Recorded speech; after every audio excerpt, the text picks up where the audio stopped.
जागा करतो ही माझ्याच वाट्याला का, मीच का, मलाच अडचणी का?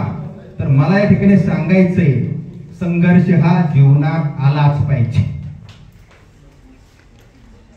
एखादा विजय शिवाजी महाराजांना मिळाला, सहज मिळाला, तर तो फक्त विजय आहे. पण तो जर विजय संघर्षातून मिळाला तर तो विजय इतिहास घडवतो, इतिहास घडवतो. लक्षात घ्या. त्यामुळे आपल्या वाट्याला जरी संघर्ष आला तरी डगमगायचं नाही. आता या ठिकाणी शिवाजी महाराजांचं बालपण आपल्याला सगळ्यांना माहिती आहे. थोडासा उजाळा देतो, जास्त नाही.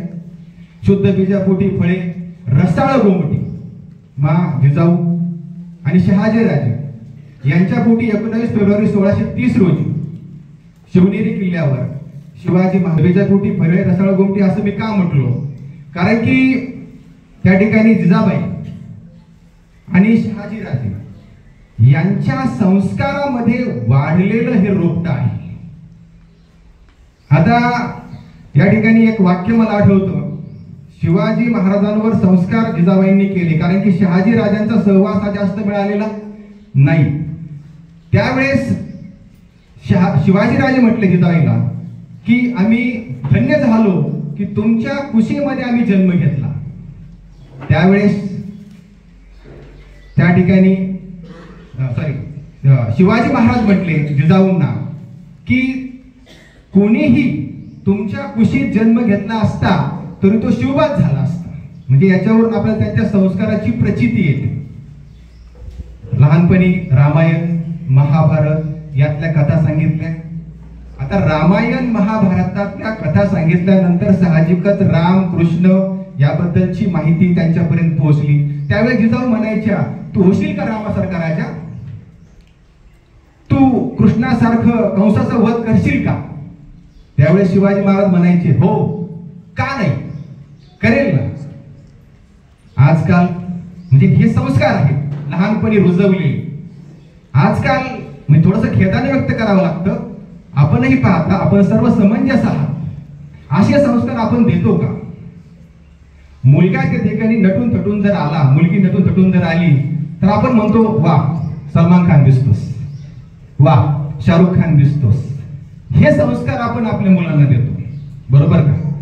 त्या ठिकाणी आपण जर तू शिवबा दिसतोस, तू चंद्रशेखर दिसतोस, तू भगतसिंग दिसतोस असं जर म्हटलो तर ती बीज तिथं पेरली जाते, ती बीज तिथं पेरली जाते. आणि ही पेरण्याचं काम मा जिजाऊ साहेबांनी त्या ठिकाणी केलेलं आहे.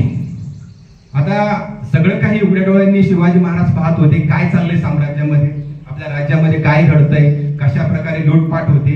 1206 मध्ये सुलतानशाही सुरू झाली, 1226 पर्यंत सुलतानशाही चालली, 1226 ते 1858 मोगल बादशाह होते. या काळात काय चाललंय हे सगळं त्या ठिकाणी शिवाजी महाराज आणि जनता पाहत होती. पण सुरुवात करावी लागते. शिवाजीनं जन्म घ्यावा तो शेजाऱ्याच्या घरात, बरोबर का? अशी आजची मानसिकता आहे. म्हणजे काय? आपला मुलगा हा प्रापंचिक पाहिजे. आपल्या मुलानं गुरुवारचा बाजार आणला पाहिजे, दिवाळीचा बाजार आणला पाहिजे. तो घरात प्रामाणिक पाहिजे, सगळे काही गोष्टी आणल्या पाहिजे. जी काही प्रगती करायची, जे काही बंड करायचंय, जे काही मोडायचंय, जे काही करायचंय ते कोणी करायचं? कोणी करायचं? शेजाऱ्यांनी करायचं, बरोबर? अशी वृत्ती आहे आपल्याकडे. त्याच्यामुळे इथं शिवाजी जरा कमी जन्माला येईल असं मला वाटतं. लक्षात. सुरुवात छोटी होती. मागच्या महिन्यात माझी गाडी बंद पडली. सुरुवात करावी लागते म्हणून मी सांगतो. गाडी बंद पडल्यानंतर गाडीत बसून मी हात करत होतो, माझ्या गाडीला धक्का द्या. लोक माझ्याकडे पाहायची आणि निघून जायची. मी गाडीच्या खाली उतरलो आणि उतरल्यानंतर मी गाडीला धक्का देण्याचा प्रयत्न सुरू केला. सुरू केल्यानंतर माझ्याकडे पाहिल्यानंतर एक जण आला, त्याला पाहिल्यानंतर दुसरा जण आला, तिसरा जण आला आणि 4-6 लोक जमल्यानंतर मी गाडीत बसलो आणि गाडीला धक्का देऊन गाडी निघून गेली. सुरुवात करावी लागते, आपोआप होत नाही. इथं छत्रपती शिवाजी महाराजांनी सुरुवात केली 1646 वयाच्या 16व्या वर्षी. आपण म्हणतो 22 वर्ष झालं तरी छोटा आहे अजून, बरोबर की नाही? 16व्या वर्षी सुरुवात केली. तोरणा किल्ला पहिल्यांदा घेतला, पुण्याच्या नैऋत्येस असलेला. आणि बघा सुरुवात केल्यानंतर यश कसं मिळतं? ज्या वेळेस तोरण्याचं बांधकाम हाती घेतलं त्यावेळेस छत्रपती शिवाजी महाराजांना तोरण्याच्या ठिकाणी सोन्याचे हंडे सापडले आणि शिवाजी महाराज त्याच वेळेस म्हटले आपलं हे साम्राज्य व्हावं ही स्त्रींची इच्छा दिसते, त्यामुळे स्त्रींनी म्हणजे परमेश्वराने आपल्याला काय केली? मदत केली आणि मग त्या पैशातून त्या ठिकाणी तोरण्याचं बांधकाम झालं, डागडुजी झाली, राजगडाचं बांधकाम झालं, डागडुजी झाली. म्हणजे याचा अर्थ असा की छत्रपती शिवाजी महाराजांची देवावर श्रद्धा होती. श्रद्धा आणि अंधश्रद्धा हे आपल्याला चांगल्यापैकी कळतं, पण दुःख या गोष्टीचं वाटतं की श्रद्धेतून अंधश्रद्धेचा जन्म होतो. आता मुळात जेव्हा मी वर्गात मुलांना विचारतो मला दुःख होतं, हा ज्याचा पर्सनल आहे, पण मी विचारतो देव आहे की नाही, देव आहे की नाही. दोन गट बरोबर पडतात, नाही आणि आहे. हा ज्याचा वैयक्तिक प्रश्न आहे, पण एक दाखला मला वारंवार द्यावा लागतो देव आहे की नाही या बाबतीत. म्हणजे कसा, थोडस वेळ घेतो मी तुमचा. म्हणजे कसा, आषाढी एकादशी असते, मला हे उदाहरण फार आवडतं. आषाढी एकादशी दिवशी आपल्याला माहिती आहे पंढरपूरची वारी जाते आणि त्याच्यामध्ये लाखो भाविक असतात.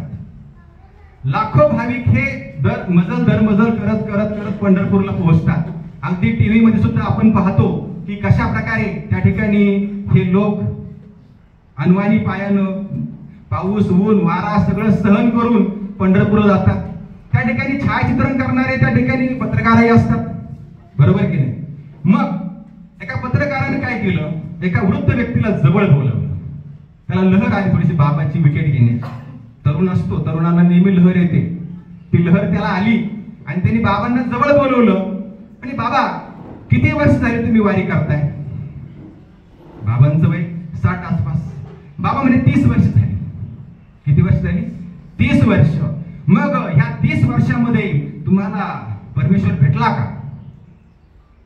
आता जी ज्ञानानं श्रेष्ठ आहेत ती त्यांचं ज्ञान योग्य वेळी दाखवून देतातच. आपल्याला फार घमंडी असते 2 पुस्तक वाचणाऱ्यांना की आपण यांच्यापेक्षा कसे आहोत, श्रेष्ठ आहोत, पण तिथं आपले पुस्तके ज्ञान फिकी पडतं. बाबा म्हणे हे बघ बाळ, एक गाव असतं म्हणे, एक गाव असतं आणि त्या गावाच्या बाहेर काही वस्त्या असतात. गावाच्या बाहेर काही वस्त्या असतात आणि त्या गावाच्या बाहेरच्या वस्तीवर एके दिवशी चोर येतो. एके दिवशी चोर येतो. मग त्या गावाच्या वस्तीच्या बाहेर असलेल्या त्या कुत्र्यानं त्या चोराला बघितलं. ते कुत्र भुकलं, त्या चोरावर भुकलं आणि भुकल्यानंतर शेजारची वस्तीवरचं कुत्र भुकायला लागलं. असं करता करता त्या 4-5 वस्त्या होत्या, तिथले कुत्रे भुकायला सुरुवात झाली.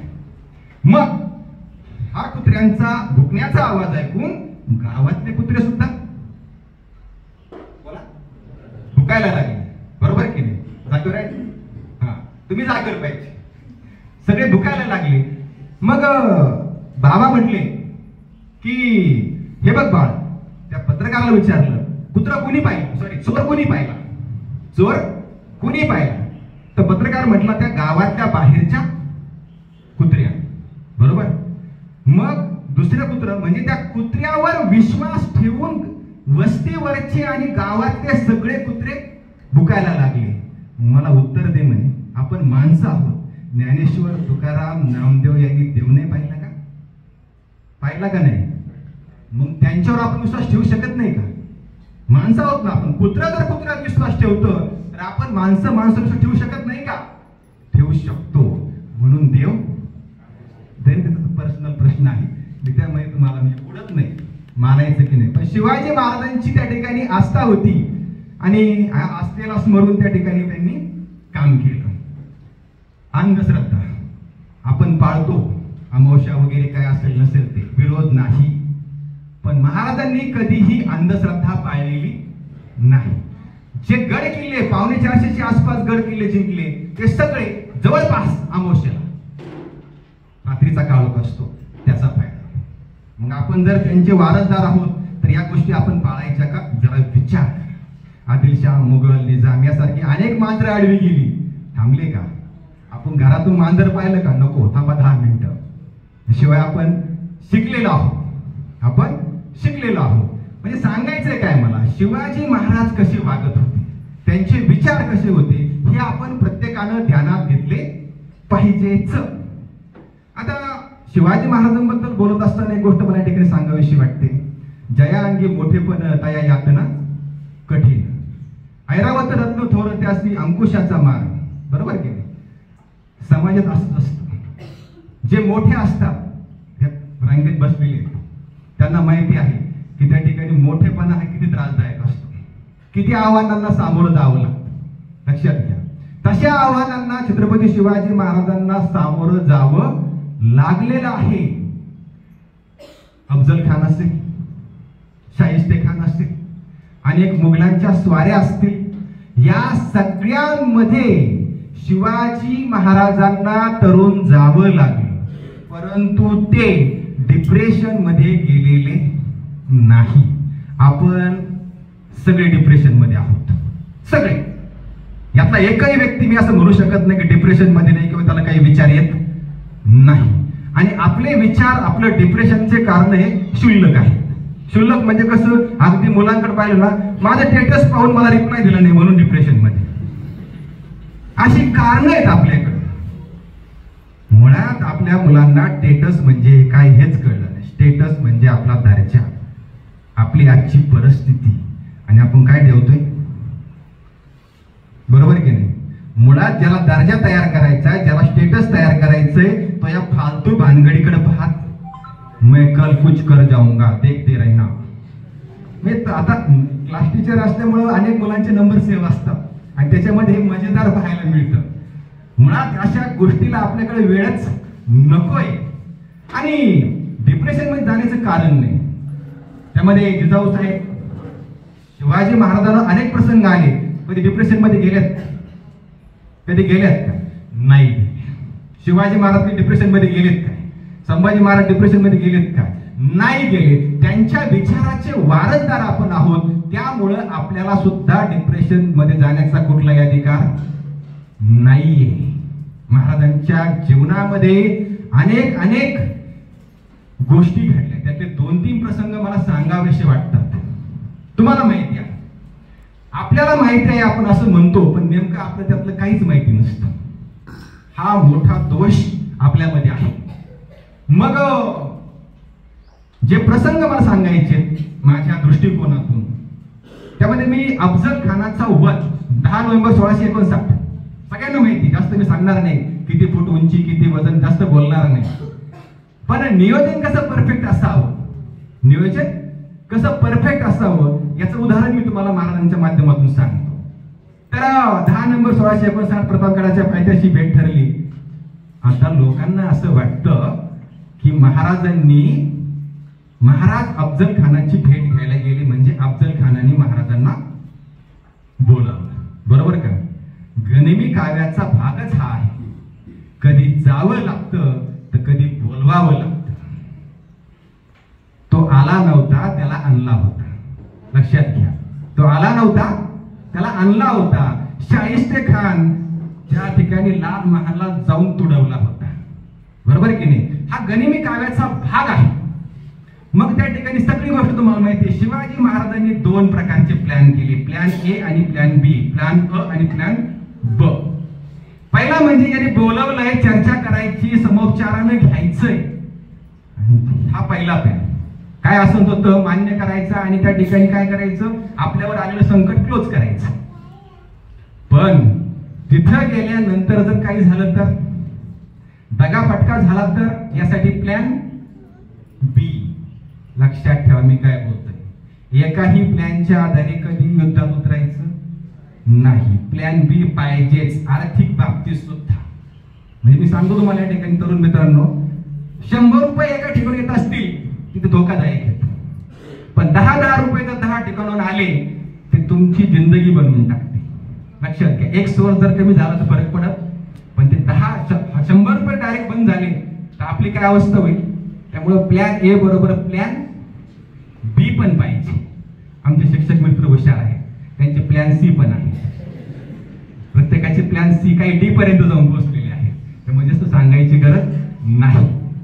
तर मग झालं सगळं, बोल पाहिलं झालं सगळं. महाराजांनी अगोदर फार विचार केला, काय असेल, काय परिस्थिती असेल. मग त्या ठिकाणी त्यांना माहिती आहे सय्यद बंडा अफजल खानाबरोबर असणार, दूरदृष्टी पाहिजे, काय होऊ शकतं विचार तिथपर्यंत केले पाहिजे. विचार कमकुवत असता कामा नये, विचार तिथपर्यंत गेलेच पाहिजे. जरा आपण बारकाईनं ऑब्झर्वेशन करायला शिकलं पाहिजे, शांत राहिलं पाहिजे. पण आपण म्हणतो उथळ पाण्याला काय रोज भेटतात, ते माहितीये ते माहितीये ते माहितीये, माहिती काहीच नसतं. त्यामुळे शांततेमध्ये आपण त्या ठिकाणी संयम ठेवून त्या ठिकाणी आपण मोठं यश संपादन करू शकतो.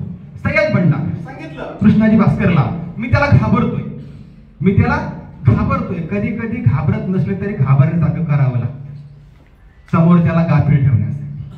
त्याच्यामुळे काय झालं, घाबरतात म्हटल्यानंतर त्या ठिकाणी सय्यद बंडा बाजूला गेला. दांडपट्टा चालवण्यात निष्णात, त्याचा हात कोणी धरू शकत नाही, लक्षात घ्या. मग आता या ठिकाणी शिवाजी महाराज त्यांच्या बरोबर होता जिवा महाराज. जिवा महाराज का? कारण की महाराजांवर त्यांच्या मावळ्यांवरती विश्वास होता, म्हणून जिवा महाराज. जिवा महाराज काय करू शकतो हे महाराजांना माहित होतं. त्याच्यामुळे मी तुम्हाला सांगतो, जीवनामध्ये मित्रांची पारख, सवंगड्याची पारख चांगली केली पाहिजे. कारण की तुमचे मित्र कोण आहेत याच्यावरून तुम्हाला तुमची त्या ठिकाणी काय होत असते, तुमची स्थिती ठरवली जाते. तुम्ही कोण आहात हे गणलं जातं. पण आजच्या काळामध्ये जुळवून घ्यावं लागतं, बऱ्याचशांशी जुळवून घ्यावं लागतं, लक्षात घ्या. मग आता भेटीला गेले, प्रसंग घडला आणि ठरल्याप्रमाणे त्या ठिकाणी दगा झाला. चिलखत होतं प्लॅन बी, चिलखत होतं प्लॅन बी, वाघ नका होते प्लॅन बी. त्या प्लॅन बी न काय केलं तुम्हाला माहिती? आता इतिहासामध्ये अनेक इतिहासकार म्हणतात धोका केला म्हणावं, आणि त्याने जे कट्यार चालवलं त्याचं काय असतं, नावं ठेवणारे, शिंतोडे उडवणारे अनेक असतात. सुरतेची लूट केली महाराजांनी म्हणतात, आणि शाहिस्तेखानाने केलं ते काय केलं होतं, बरोबर की? जशास तसं सुद्धा वागलं पाहिजे.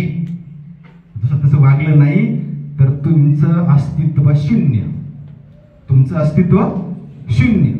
मग अफजल खान तुम्हाला माहिती त्या ठिकाणी ठरल्याप्रमाणे शिवाजी महाराजांना वाटलं तेच झालं. सय्यद बंडा आला, जिवा महाराज धावला, सय्यद बंडाचा हात वरचे वर उडवून दिला. होता जीवा म्हणून वाचला शिवा. म्हणजे हे धोरण त्यांनी राबवलं. कोण पाहिजे आपल्यावर, कोण काय करू शकतो. नुसती गर्दीने फेसबुकला माझे 5,000 फ्रेंड्स आहेत, गरज पडली तर 5 रुपये पण देणार नाही आणि 5 मिनिटं सुद्धा येणार. काय उपयोग त्याचा? आहे का उपयोग? तुम्ही या आभासी दुनियेतून बाहेर या, बाहेर या. माझे सुद्धा 5,000 आहेत, मी त्यांना ओळखीत पण नाही. त्यामुळे जे निम्म्या रात्री येतील, आपले हालचाल पुसतील, ते मित्र. केक कापणारे नाही, दुःख वाटणारे, केक कापणारे नाही. मित्राची पारख ही दुःखाच्या प्रसंगी, अडचणीच्या वेळेस कोण आपला आहे त्याच्यातून कळतं. दुःख आलं, कोण भेटायला आलं ते पाहिजे असतं. आनंदात सगळे असतात. त्यामुळे आनंदात भेटणाऱ्यांना जास्त महत्व द्यायचं नाही. जे दुःखात विचारपूस करतात ते आपण लक्षात.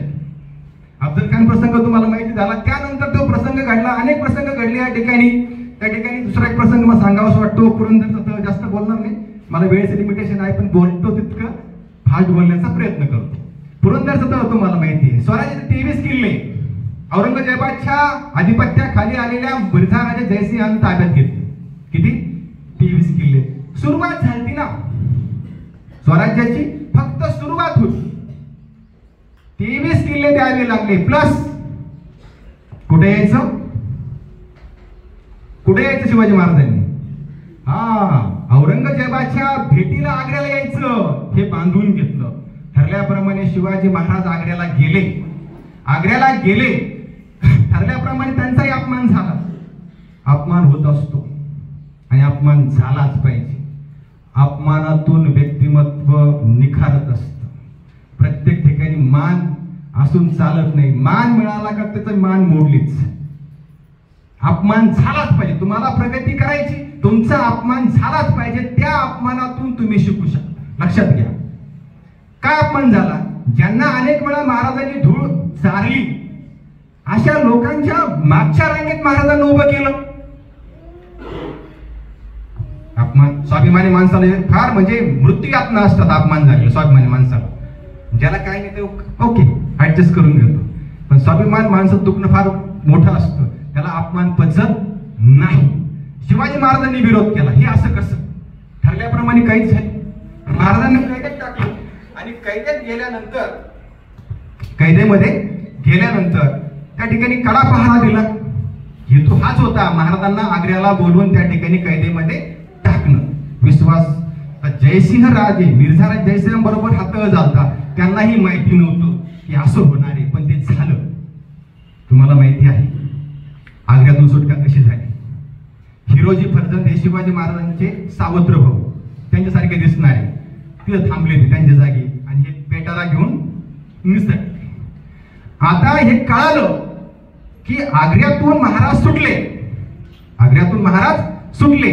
सगळे सैन्य महाराजांना भेटण्यासाठी किंवा महाराजांना पकडण्यासाठी निघालं. महाराजांनी काय केलं, त्यावेळी त्यांच्या बरोबर संभाजी महाराज होते. दोघांनाही संगत जाणं हे धोक्याचं होतं, कुणीही ओळखून पकडू शकत होतं. त्यावेळेस महाराजांनी काय केलं, स्वतः दक्षिणेकडे आले आणि संभाजीराजांना दुसरीकडे पाठवून दिलं. उत्तरेत बरेच काळ थांबायला लावलं. मग याचा परिणाम असा झाला, मजल करत शिवाजी महाराज स्वराज्यामध्ये आले. आल्यानंतर महाराज जिजाऊ साहेबांना भेटले, पाहिलं, बोलले, पण त्यांना एक रुखरुख वाटली. संभाजी कुठं दिसना, छोटा संभाजी कुठं दिसना. महाराजांनी काय सांगितलं, संभाजी राहिला, माफ करा छोटे आहे म्हणून संभाजी राहिला हा उल्लेख करतोय बालपणातला. संभाजी राहिला नाही. काय वाटलं असेल त्या आजीला? आई तर गेलेलीच आणि मुलगा पण गेला. काय वाटलं असेल, काय तो त्याग. वर्षभर महाराजांनी सांगितलं नाही संभाजी महाराज कुठं आहे. अगदी वर्ष श्राद्ध सुद्धा घातलं बरं का. जिवंतपणी पोराचं वर्ष श्राद्ध घालणारा इतिहासातला पहिला बाप, त्याला पण त्याचं काळीच काय म्हणत असते. हे फक्त आपल्याला ऐकायला बरं वाटतं. घरी जाऊन आपल्या मुलावर ठेस लागू दे बरं, ठेस लागू दे, कसं वाटेल. जिवंतपणे श्राद्ध घाल. आणि मग 1 वर्षानंतर त्या ठिकाणी संभाजी महाराज स्वराज्यामध्ये आलेले आहे. लक्षात घ्या, शिवाजी महाराजांचे जे काही प्रसंग आहे जीवनाचे तुम्हाला म्हणजे तानाजी मालुसरे यांनी त्या ठिकाणी कोंढाणा जिंकला, बाजीप्रभू देशपांडेंनी पावंड खिंड गाजवली, प्रतापराव गुजरांनी 7 लोकांसहित आदिलशहाचा सरदार बहलोद खान याच्याशी लढा दिला. वेडात मराठे वीर दौडले 7. कधी ऐकलंय का? हे 7 लोक तुटून पडले होते हजारोच्या फौजेवर. हा आपला इतिहास आहे, लक्षात घ्या. इतिहासामध्ये अनेक रोज आपल्याला दैनंदिन जीवनामध्ये अफजल खानही भेटतील, शाहिस्ते खानही भेटतील. आपण काय करायचं हे आपण ठरवायचं, बरोबर का? रोज आपल्याला अफजल खान भेटतील, त्यांचा कोथळा कसा बाहेर काढायचा हे आपण ठरवायचं असतं. म्हणजे लगेच आपण वागणे नाही वापरायचं, आपल्या संयमाचं वागणं त्या ठिकाणी वापरायचं. आणि वेळ प्रसंगी जशास तसं उत्तर सुद्धा आपल्याला देता आलं पाहिजे. हे शिवरायांचे आपण वारसदार आहोत, लक्षात घ्या. अजूनही अनेक त्या ठिकाणी घडामोडी किस्से महाराजांबद्दल सांगता येईल. शिवाजी महाराजांना त्या ठिकाणी जी मित्रमंडळी लाभली ती पारखून तावून सुलाखून होती, असं तसं नाही. येथे पाहिजे जातीचे एरा गबाड्याचे काम नव्हे. एवढा मोठा संकल्प तरीच न्यायचा आहे, कुणालाही भरती करून जमणार नाही. हिरोजी इंदुलकर मला फार आवडतात, त्यांच्याबद्दल एक थोडीशी गोष्ट सांगतो मी तुम्हाला. हिरोजी इंदुलकर म्हणजे शिवाजी महाराजांचे इंजिनियर. रायगडाचं बांधकाम त्यांच्याकडे दिलं. रायगडाचं बांधकामाचं काम दिल्यानंतर महाराज मोहिमेवरती गेले आणि मोहिमेवरती गेल्यानंतर त्या ठिकाणी स्वराज्यासाठी पैसा कमी पडला. काय केलं असं हिरोजी इंदुलकरनं? आपली जमीन, आपलं घर विकलं आणि रायगडाचं बांधकाम पूर्ण केलं. महाराज आले, महाराजांना कळलं एवढ्या पैशामध्ये हे बांधकाम पूर्ण होऊ शकत नाही. हिरोजी काय केलं? हिरोजी काय केलं? काय नाही महाराज झालं नाही. सांग तू काय केलं. महाराजांना कळालं होतं उगाच त्यांना रयतेचा राजा नाही म्हणत. त्याने शेत विकलं, घर विकलं आणि त्यातून हे तयार केलं. बोल काय पाहिजे तुला? बोल काय पाहिजे तुला? आपण असंच काय म्हटलं असतं, ही नोकरी द्या, नगरसेवक पद द्या, आमदारकीचं तिकीट द्या. आपल्या डिमांड थांबल्या असत्या का? हा, मला काही नको. महाराज म्हटले काहीतरी घ्यावंच लागेल. महाराज पण त्या ठिकाणी खऱ्याचं खरं खोट्याचं खोटंच करणारे होते. तुला काहीतरी घ्यावंच लागेल. बोल काय पाहिजे? पाहिजे काहीच नाही, फक्त एक करा. तुम्ही म्हणताय ना रायगडाचं बांधकाम चालू आहे, त्याच्या पायथ्याशी जी पहिली पायरी आहे जगदीश्वराकडे जाणारी, त्या पायरीच्या पहिल्या दगडावर माझं नाव लिहा. आजही लिहिले, सेवेशी तत्पर हिरोजी इंदुरकर, जेणेकरून येता जाता तुमच्या पायाची धूळ माझ्या नावावर अभिषेक करेल. बघा एवढं मोठं हृदय. आणि ही एनर्जी उगाच नाही, राजेही तसे होते. राजेही तसेच होते. म्हणजे एका दृष्टिकोनातून एका गोष्टीतून आपल्याला त्या ठिकाणी माहिती मिळते. येसाची कंक हत्तीशी झुंजणार आहे. कुतुबशहा म्हटला तुमच्याकडे हत्ती नाही का? नाही, माझ्याकडे हत्तीसारखी माणसं आहे. कुतुबशहा म्हणजे असं, म्हणजे पाहिले मावळे त्यातला सगळ्यात बारका चल इकडे म्हणे. महाराज म्हणतात ना हत्तीसारखे, चल माझ्या हत्तीशी लढून दाखव. आला पुढे येसाची कंक. येसाची कंक चपट, हत्ती सोडला गेला. हत्तीला हुलकावणे दिला. 1 तास झाला, 1.5 तास झाला, हत्ती चवताळला. हत्तीनं राहून थांबून यासाठीला सोंडेमध्ये घेतलं. सोंडेमध्ये जसं घेतलं तशी यासाठीनं तलवार फिरवली. एका फटक्यात सोंड तोडून टाकली. हत्ती जो गेला परत आला नाही. असे त्यांचे सहकारी होते. उगाच हे स्वराज्य घडलेलं नाहीये. त्याच्या मागे फार मोठा त्याग, त्याच्यामध्ये फार मोठा इतिहास आपल्याला पाहायला मिळतो. शिवाजी महाराजांचा मला आवडलेला गुण स्त्रियांचा आदर. आपली अनेक तरुण मंडळी या ठिकाणी, मला बोलावं असं वाटतं, रागाला तर येऊ द्या. आपण गंध वगैरे लावतो, दाढ्या वगैरे त्या ठिकाणी शिवाजी महाराज, ठीक आहे असू द्या, पण त्या ठिकाणी शिवाजी महाराजांचे विचार आपण आपल्या मनामध्ये घेतलेच पाहिजे, कोरलेच पाहिजे. तरच आपल्याला अधिकार आहे रुद्राक्षाची माळ घालण्याचा, टिळा लावण्याचा. हे सोपं नाहीये, हे सोपं नाहीये. स्त्रियांचा आदर कसा करावा? कल्याणच्या सुभेदाराबद्दल तुम्हाला माहिती आहे. त्याची सून आणली होती त्या ठिकाणी लुटीमध्ये. महाराज काय म्हटले तिला पाहून? आई असती सुंदर आमची सुंदर रूपवती, आम्हीही झालो असतो सुंदर वदले छत्रपती. तुझ्यासारखी जर माझी आई असती तर मी पण सुंदर झालोच असतो. असू द्या महाराज, तुम्ही सुंदर असेल, तुम्ही आमच्यासाठी सुंदरच आहात. कारण की पुरुषाचं सौंदर्य हे मनगटात असतं, चेहऱ्यात नाही. आणि त्या ठिकाणी तिला चोळी बांगडी करून परत पाठवून दिलं. दुसरी घटना आहे रांझ्याच्या पाटलाची. त्याने एका स्त्रीवर अत्याचार केला. महाराजांनी पकडलं, जागेवर चौरंग. चौरंग म्हणजे काय? त्याचे हात दोन्ही कोपरापासून आणि पाय दोन्ही गुडघ्यापासून काढून टाक. इन्स्टंट न्याय, ताबडतोब न्याय. नाही सुनावणी, नो कोर्ट, नो खटला, काहीच नाही, जागेवर न्याय. कधी कधी असं होतं, उशिरा मिळालेला न्याय गोसावी सर हा अन्यायच असतो. त्यामुळे काही बाबतीमध्ये न्याय हा पटकन झाला पाहिजे, लक्षात घ्या. त्यामुळं एक वेळेस न्याय करताना आला होता, पण तो झालेला अन्याय लगेच दुरुस्त झाला पाहिजे. तर या ठिकाणी तुम्हाला मी सांगतो की शिवाजी महाराजांचा पुढे जाऊन राज्याभिषेक झाला, करावा लागला.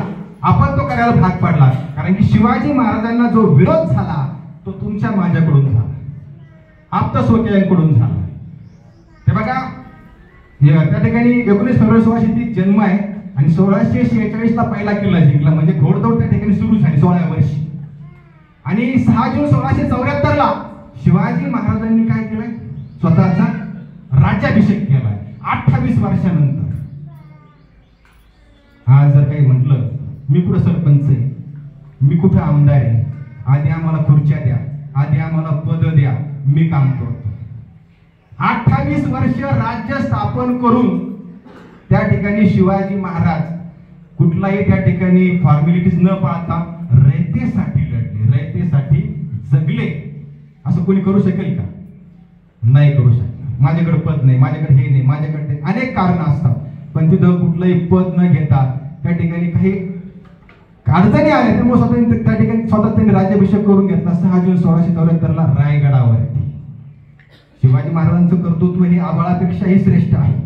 माझ्या तरुण मित्रांना माझी विनंती अशी आहे की आपण शिवजयंती साजरी करतो, बरोबर. शिवजयंती साजरी करत असताना आपण त्या ठिकाणी डीजे वगैरे लावतो, ठीक आहे, आनंदाचा प्रसंग आहे.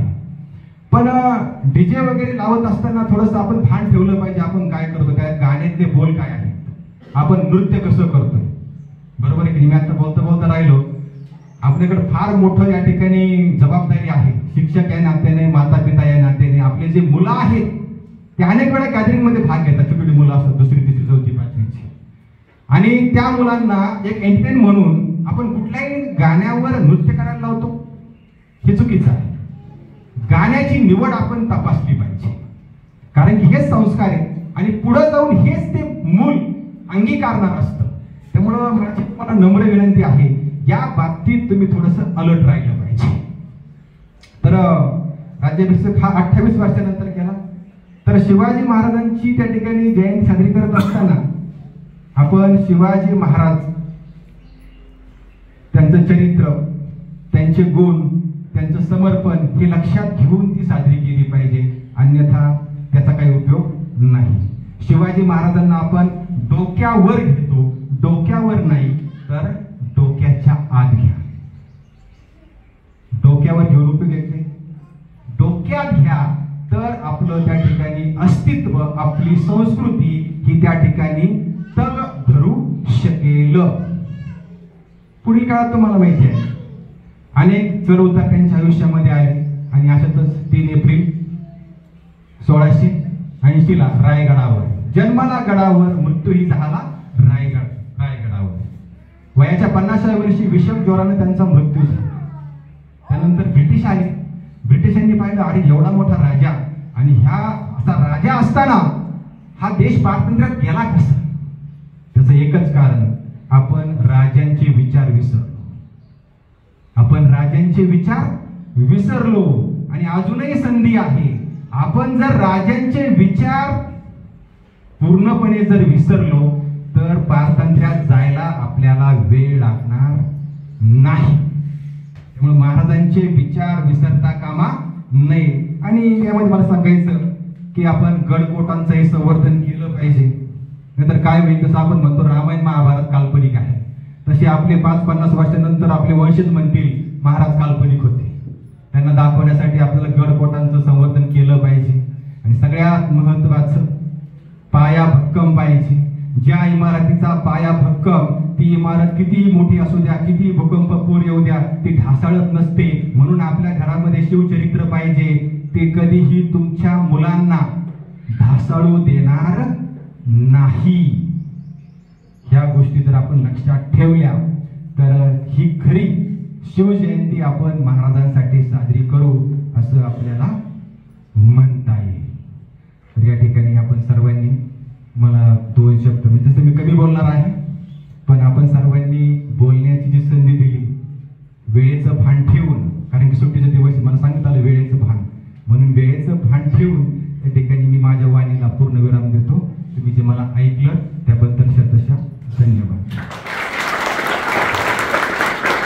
महाराजांसाठी गर्जना होऊन जाऊ द्या. बोला छत्रपती शिवाजी महाराज की जय. धन्यवाद. धन्यवाद सर. स्थापुनी हिंदवी स्वराज्य आपुले, शौर्याने लिहिली इतिहास गाथा, असा हा जाणता राजा माझा, तयाच्या चरणी झुकवितो माथा. मी आदरणीय प्राचार्यांना विनंती करतो की त्यांनी आपणास मार्गदर्शन करावे.